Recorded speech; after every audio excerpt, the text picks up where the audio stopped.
So what's the essence of your session?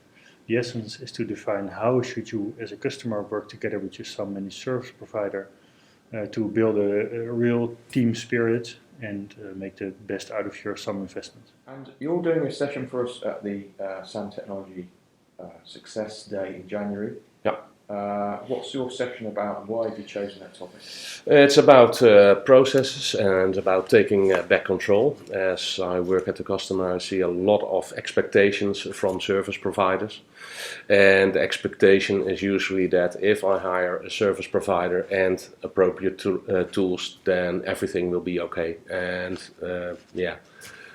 all will be in control. And in fact, that's not the case.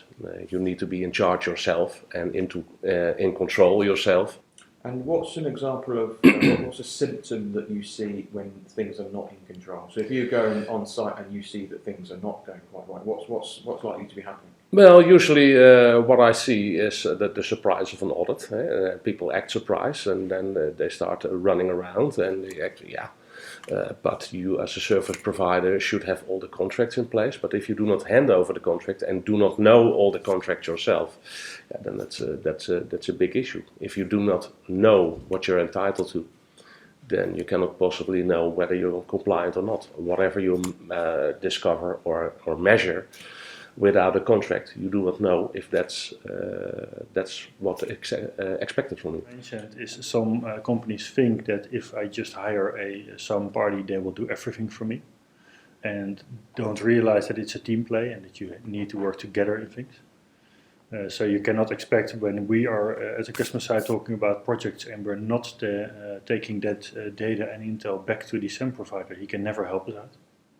What's your advice in people that are defending audits and being more proactive? We talked about this morning.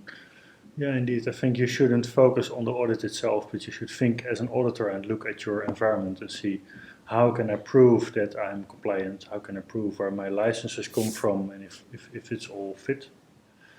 And if you come to the point that you can prove everything, you can approach your manufacturer yourself and say, hey, Microsoft, Oracle, or IBM, these are my figures. What about we turn it around and once a year or twice a year we just report to you what's our usage, and in turn you won't come in to audit us.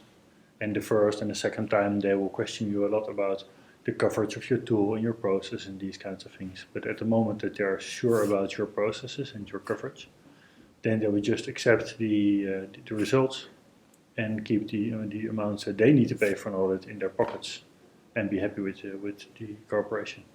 Things like the goals of the some managed service provider and customer are quite different. Now the customer just wants to save money, where the service provider wants to have a steady income. And the other thing, if you defend an audit really well, it's you can even defend paying $1 million to your service provider if that saves you 100 million in the audit. So there's like a level of tension between these, and I think as a customer you should address that and think some things through. And don't always go for the penny and maybe even spend a little bit more or grant them a percentage of the savings in order to give them the real incentive to work for you and not work for the auditor, for the manufacturer.